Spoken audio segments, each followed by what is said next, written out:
Bet says that the #1 destination, the favored destination for Cam Newton is the Los Angeles Chargers. So, Shannon Sharpe, I ask you, why haven't the Chargers signed Cam Newton? I don't know, Skip. I know his doctors, I think it was Monday, maybe a week ago, Skip, when they said that he was clear, but a team doctor, and they're going to have an independent doctor that's going to have to clear Cam of his foot. He had that surgery on, I think, Les Frank, and he had a shoulder surgery. So it's going to be team doctors and independent doctors that clears Cam, not just his doctor. Skip, I do believe it's the best fit because if you look at what when Cam was able to win the MVP, he had a tight end, Greg Olsen. Hunter Henry is there. They franchised him. He has two weapons. He has Keenan Allen. He has Mike Williams. And that's what he had a very similar situation when he was in Carolina when they went 15-1 and went to the Super Bowl. So, Skip, I believe at this juncture, Cam needs some help. The days he's taken so much punishment where he was a one-man team, he was a one-man wrecking crew. I don't believe Cam now can do that with any consistency. There are times, Skip, he just basically, I need help. And he went to Tampa and he got a boatload of help. I think Cam should be at that point of his career where he realizes, I'm not the same Cam Newton. Some of the things I can do, some of the things I can't do when I was younger. Let me go to a situation. Obviously, I'm sure Cam, if they offered him a job, Cam would sign up. But I don't know what the holdup is. Maybe they're going to go into the draft. Maybe they seem to be content with Tyrod Taylor, Skip. And I know a lot of people are Tyrod and Cam, stop it. Tyrod Taylor and Cam Newton are not the same. No disrespect to Tyrod. He's carved out a great niche. He was a backup in Baltimore, got an opportunity in Buffalo, led him to the playoffs. And when given an opportunity, he's played well. But Cam has been an MVP. Cam was Rookie of the Year. Cam's been to the Pro Bowl. That's value in there. There's a value to that. And granted, I believe the biggest reason that Cam numbers and has tailed off is that he's been hurt. And Skip, sometimes you don't think about it. Man, my team, they're counting on me. I got the C on my jersey. Man, I need to fall on the sword for my team. Yeah, and you do that too many times, and when you get beat up, guess what happens, Skip? They move on. And I believe that's what the Carolina Panthers have done. But I believe this is a great fit for Cam, the Chargers and Cam. So do I. In fact, I still can't believe Tom Brady didn't choose the Los Angeles Chargers. As we talked about many times, they're moving into, out here in L.A., new SoFi Stadium. And I thought it was the perfect marriage of the GOAT and an up-and-coming team on the verge moving into a billions of dollars stadium here in Los Angeles where Tom Brady and Giselle have had a home in the past.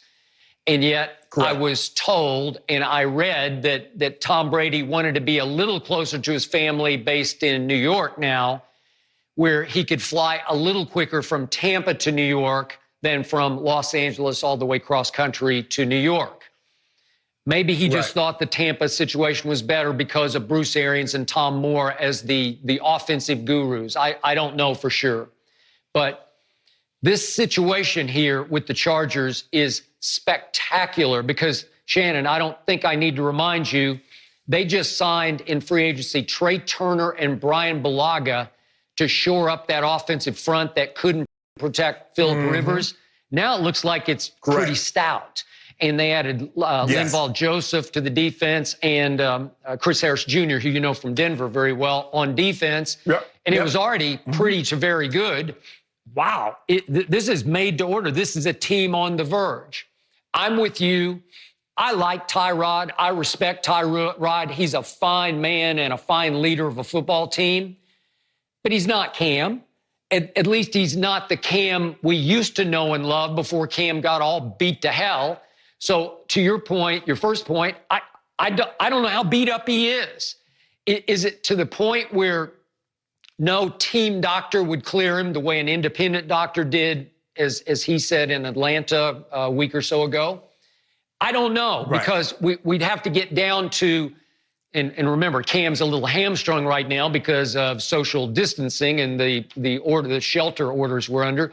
It's hard to meet with the teams face to face and get the doctor to hands-on, examine you, to put you through a real thorough physical.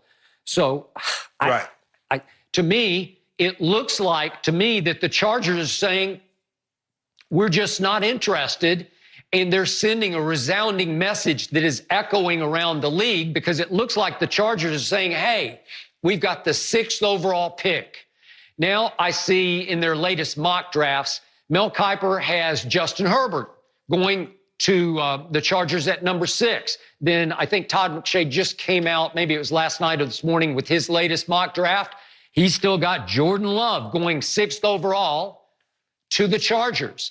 So it looks like the Chargers' MO, their game plan is, let's just keep Tyrod as our bridge quarterback, as our mentor to whichever young quarterback we take.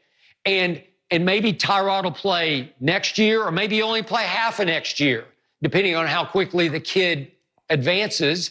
And it looks like they want to go forward into the future in SoFi Stadium with Jordan Love or Justin Herbert as their long-term solution at quarterback. Now again, if you could tell me that Cam is healthy, he's better than Tyrod. To me, he's way better than Justin Herbert. And again, I keep saying I didn't watch enough of Jordan Love, but it sounds like he's a project. So it sounds to me like Cam would, if he's healthy, he would be a better solution for, let's at least say 2 years, the first 2 big years in SoFi, when you need marquee, you need box office, you need somebody to sell your football team and sell those seat licenses, those season ticket seat licenses in the new stadium. I'd want Cam, but apparently the Chargers are saying, nope, we're good with Tyrod. And to your point, Tyrod made the playoffs as a Buffalo Bill, lost a game at Jacksonville, playoff game, what was it, 9-6? Ugh, but whatever. Right. I'm with you.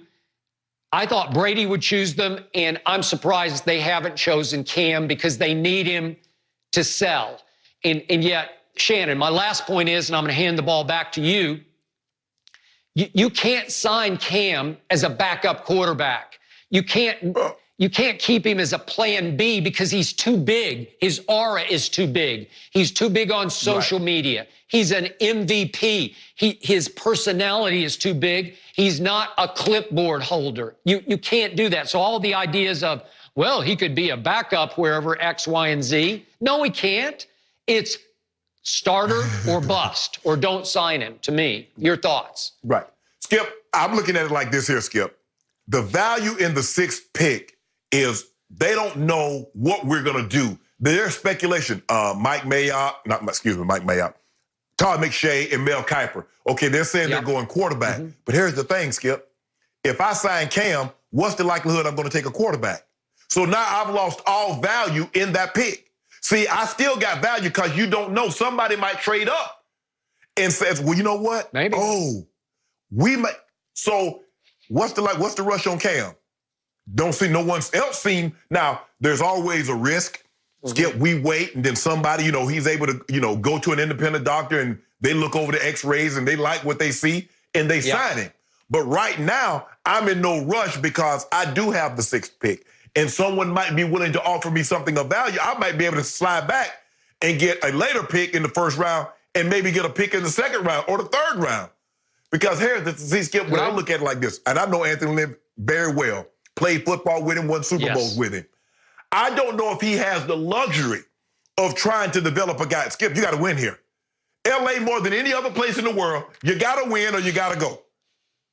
It's simple. There's too much going on for you not to win. That's what happened with the Clippers. The Clippers was so bad, that's why Lakers always sell out when they go play the Clippers. Those are Laker fans. Skip, you got to win here. Why would I go sit in a stadium and when the weather is 80 degrees, I go to Venice, I go to Malibu, I go to Santa Monica, I can eat on somebody's deck, and you want me to go watch a losing team? No, I'm not doing that. So, Skip, A-Lin is kind of under the gun. He's got to win this year because I don't know if he'll get another year. He does. As opposed, because what happened last year. So, for me, Cam is Okay. a great option, but I think they're holding off because they want to have somebody come up and maybe swap that pick and move back, and we get Cam and we get more picks. Maybe. Okay, I'm going to button this up by reminding everybody that it may have been because of injuries, but since that MVP year for Cam in 2015, when he was spectacular, 35 touchdowns to 10 interceptions. Over the next 4 years, he threw 43 interceptions, which was tied for first in the whole NFL.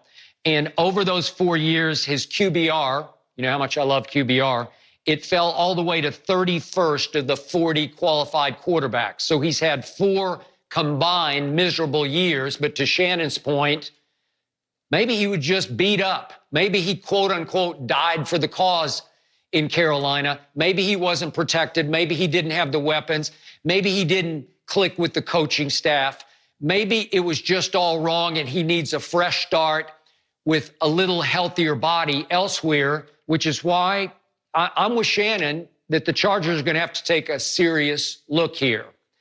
But speaking of getting serious, we're going to go deep. We're going to delve here in just a moment on Undisputed because we're going to talk about the greatest white hope who ever came down the pike, Larry Bird, playing in the most watched basketball game in the history of the world. We'll talk about that next here on Undisputed.